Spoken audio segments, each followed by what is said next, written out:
Et dans ce 20h, révélation troublante sur la disparition de Didier Badji, les avocats de la famille Badji, Maître Ousseynou Gaye, Patrick Kabou et Khourey Chiba ont déposé une plainte auprès du procureur.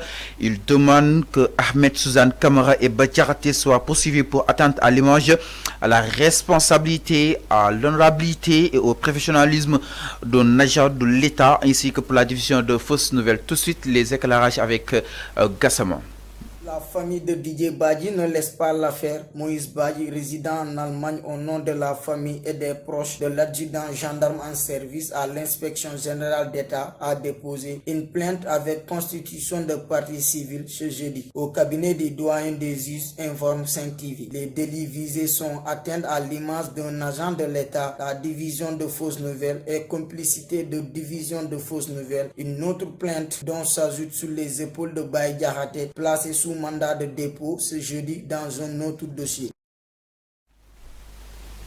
Et le président de la République, Bassirou Diomaye Diakhar Faye, a récemment nommé le professeur Sidi Alpha Ndiaye en tant que ministre conseiller juridique et directeur de cabinet adjoint du président. Cette nomination attache directement le nouveau ministre à la présidence, renforçant ainsi l'équipe juridique de l'administration. Alors, autre chose dans l'actualité, nous restons toujours justement sur notre président de la République qui a reçu ce jeudi le clergé catholique au palais connu par l'archevêque de Dakar, Benjamin Ndiaye. C'est à la suite du pèlerinage de Popenguine que les évêques du Sénégal ont demandé une audience avec le président Bassirou Diomaye Diakhar Faye qui les a reçus ce jeudi. Lors de cette rencontre, le clergé a réaffirmé sa disponibilité à soutenir justement le chef de l'État dans ses projets prioritaires pour la population sénégalaise. Tout de suite les détails avec Gassama.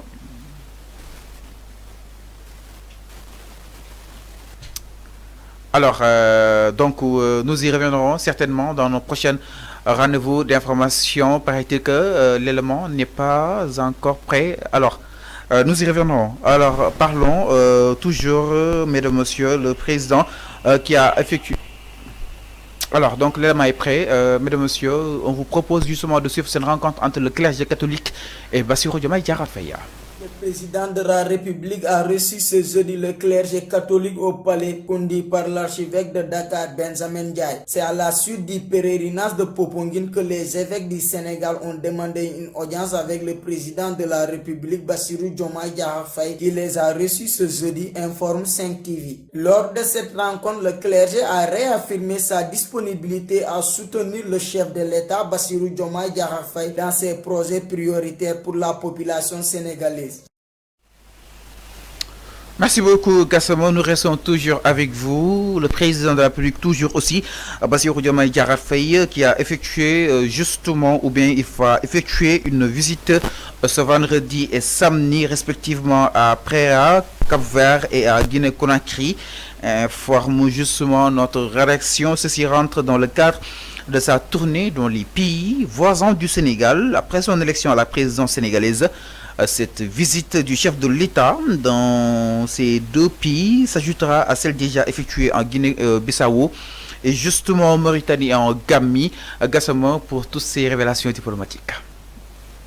La République du Sénégal, Bassirou Diomaye Diakhar Faye effectuera une visite de travail ce vendredi et samedi, respectivement à Cap-Vert et à Conakry, informe 5 TV. Celle-ci rentre dans le cadre de sa tournée dans les pays voisins du Sénégal après son élection à la présidence sénégalaise. Cette visite du chef de l'État dans ces deux pays s'effectuera à celle déjà effectuée en Guinée-Bissau, en Gambie et en Mauritanie. Merci beaucoup Gassama. Justement, à présent, parlons des sports dans ce 19-45 avec Aliou Cissé qui a publié la liste des joueurs devant prendre part au match de qualification à la Coupe du Monde 2026 contre la RD Congo 6 juin et la Mauritanie 9 juin. Une liste de 26 joueurs où l'on peut constater l'absence de deux cadres, Boulaïdja et Cheikhou Kouyaté. Aliou Cissé l'a expliqué dans cet élément qui va suivre.